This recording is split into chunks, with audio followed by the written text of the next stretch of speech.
Hey, ladies and gentlemen, it's All Sports with Smitty. I'm your host, Smitty, and I want to throw a new wrinkle into the show this week. If you're a viewer from Twitter, please put in the comments section that you're from Twitter. I would really appreciate it. Please also like and subscribe to the video. It helps the channel out a great deal. Let's go back to Monday, January 2nd. The New York Knicks versus the Phoenix Suns, ladies and gentlemen. The Knicks beat the brakes off of the Suns, 102-83. The Knicks held the Suns to 11 points in the first quarter. Unbelievable defensive job by the New York Knicks. Swarming, stifling defense by the New York Knicks. Julius Randle had a monster game. 28 points, 16 rebounds, and 6 assists. Great job from Julius Randle. He's on his way to another All-Star berth and another All-NBA team this year. Grimes chipped in with 12 points and had 5 assists. Grimes is a playmaker, ladies and gentlemen. If he's not hitting his three, he's driving to the basket, dishing it off to somebody to make an easy bucket. Grimes is definitely a great player for us. Mitch Robb had 10 points and 10 rebounds, ladies and gentlemen. Great job on his part. Double-double monster, Mitch Robb. We need more of that from Mitchell Robinson. 10 points, 10 rebounds. Great game from him. Brunson, our leader, the best player on the team. You can argue that Julius Randle is the best player on the team, ladies and gentlemen. I understand. But to me, Jalen Brunson is the best player on the team. He had 24 points and 6 assists. Quickly chipped in with 15 points. Great job from his part. It was a quality win all around for the New York Knicks. Let's go to tonight, ladies and gentlemen. The Knicks are playing the San Antonio Spurs. The game is on right now. Brunson versus Trey Jones. Quickly versus Devin Vassell. Devin Vassell is day-to-day. He did not play this game. But we'll have him in for the next game. Grimes versus Keldon Johnson. Great little matchup right there. Grimes should hopefully prevail with his three and taking it to the basket. Julius Randle versus Jeremy Sohan. This guy, Jeremy Sohan, is a great player. Good rookie. We need to stifle him tonight. Put some defense on him. Mitchell Robinson versus Potel. Mitchell Robinson is the better player, but he's coming into foul trouble this game. He needs to stay away from the fouls. Spurs are in the 14th position in the West. 14th position in the West. One of the worst teams in the NBA. We should not be playing down to our opposition. We should be dominating them. Putrid faction indeed, ladies and gentlemen. No good for the San Antonio Spurs. The Knicks are tied with Miami right now for the 7th spot in the East, and we need to shore up the 6th spot. I want to finish in the 6th spot in the East for the Knicks. I think that's a good position for them. Like I said, the Knicks have the Spurs tonight. Coming up soon is the Toronto Raptors this Friday. They create I hate to look forward and past this game versus the Spurs, but looking forward at the Toronto Raptors game, Fred VanVleet, he gives us trouble. He gives us big trouble. He's a great shooter, and he controls the game very well for them. Pascal Siakam, he's a Knick killer, ladies and gentlemen. It seems like he always goes for 40+ against us.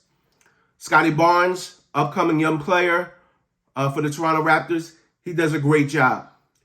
We need to stop these three men and get the victory Friday night as well. Let's go and transition to the NFL, ladies and gentlemen. Saints beat the Eagles. I was totally wrong about this game. If you remember the last video, I told you I thought the Eagles would beat the Saints. Saints are my team. But it did not happen, ladies and gentlemen. Cousin Dempsey, you were wrong and I was wrong. You said that the Eagles was going to put something on the Saints, and they did not, sir. So we're watching out for you next time. We were both wrong. I was very impressed with the Saints over the Eagles. Marshawn Lattimore had a pick six. It was a great play. He read the quarterback's eyes, jumped the play, ran it in for a touchdown. Great play by Marshawn Lattimore. Saints win 20-10. Unbelievable game. Their experiment of Taysom Hill coming in and out of the game at quarterback, doing a wildcat, running the ball here and there, it seems to be working for the Saints. They seem to come up with a good rhythm, calling plays very well for Taysom Hill. I would keep that going. But next year, no doubt about it, we have to draft a quarterback for the New Orleans Saints. I'm looking at Hendon Hooker from Tennessee. He's a great young prospect. You can get him in the second round. You don't have to make any trades. Just get him in the second round. That's what I would do. Andy Dalton. Let's look at his stat line. Andy Dalton was 18 for 22, 205 yards passing, 1 interception. Taysom Hill was 2 for 2 throwing the ball for 24 yards.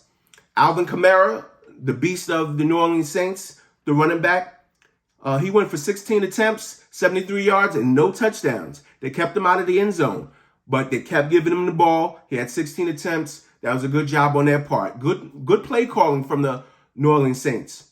Taysom Hill running the ball from the quarterback position. 14 attempts, 46 yards, and a crucial touchdown that he scored. We needed that touchdown. It was a great play on Taysom Hill's part. Let's look at the NFL Week 18 predictions, ladies and gentlemen. I have the Chiefs over the Raiders. I don't think the Raiders can beat the Chiefs. The Chiefs, if they're still playing their starters, should win the game. Jags over the Titans. That's what I have. They're playing for the division. Whoever wins is in the playoffs with a division lead.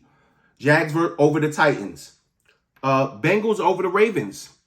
Great game coming up. I have the Bengals over the Ravens. I don't see the Ravens scoring enough points with Joe Burrow. Steelers over the Browns. I picked against the Steelers last game. I'm not doing it this game. I'm giving the Steelers the nod over the Browns. Vikings over the Bears. The Vikings, so disappointing last week versus the Green Bay Packers. I don't know what happened with them, but I'm not going to go away from them. I'm going to pick them again. Vikings over the Bears. And the Bills over the Pats. Too much offense for the Bills. The Pats won't be able to stand defensively against them. I have the Jets over the Dolphins, ladies and gentlemen. The Jets defense should stifle the Dolphins, kick 4 to 5 field goals, and win the game. That's what I'm seeing from the Jets. Bucks over the Falcons. Tom Brady, the ageless wonder, keeps doing his thing. Brady's going to be a hard out this playoffs. I know they have a losing, they do have a losing record, but they found a way to win the division, unfortunately, against the Saints. That game where we had them up, I think it was 16-3 with 3 minutes to go, and we let them come back to win the game. That was our season right there. The Saints would have made the playoffs if they would have won that game. Saints over the Panthers. I have the Saints winning this game. Great job on their part. Texans over the Colts. Texans play everybody tight, ladies and gentlemen, and I don't see the Colts having anything to play for except for pride. Maybe that might be enough, but I'm not counting on it. So I'm putting the Texans over the Colts. 49ers over the Cardinals, ladies and gentlemen. Too much defense on the 49ers part. If they're still playing their starters, because I think they locked up their position in the playoffs, the 49ers should beat the Cardinals. Cowboys over the Commanders. It's a division game. The Cowboys have the more talented roster. It shouldn't even really be a consideration. Cowboys over the Commanders. Seahawks over the Rams. Geno Smith is playing for his life out there, playing a great brand of football. He's earned himself some money this year because he deserves a contract. So Geno Smith doing very well for himself this year. And I see the Seahawks over the Rams. Eagles over the Giants. Sorry, Florence Smith, but the New York Giants aren't winning this week. I have the Eagles over the Giants. Chargers over the Broncos. I have the Chargers beating the Broncos this week. Broncos just are lifeless faction, ladies and gentlemen. The putrid indeed. Putrid from the Denver Broncos. I don't see any life in the Denver Broncos. They're waiting on the NFL draft. So am I for the Saints. I'm waiting for the draft as well. And the last game, but not least, Packers over the Lions. Packers should win the game. They are in the playoff picture. If they win the game, they'll punch their ticket. So I'm betting on Aaron Rodgers to come through for us. That's my show again, ladies and gentlemen. And another little quirk that I want for this broadcast, if you're in from Twitter, put in the comment section that you're from Twitter. I would really appreciate it. Like and subscribe. Y'all have a good week, and I'll see y'all soon.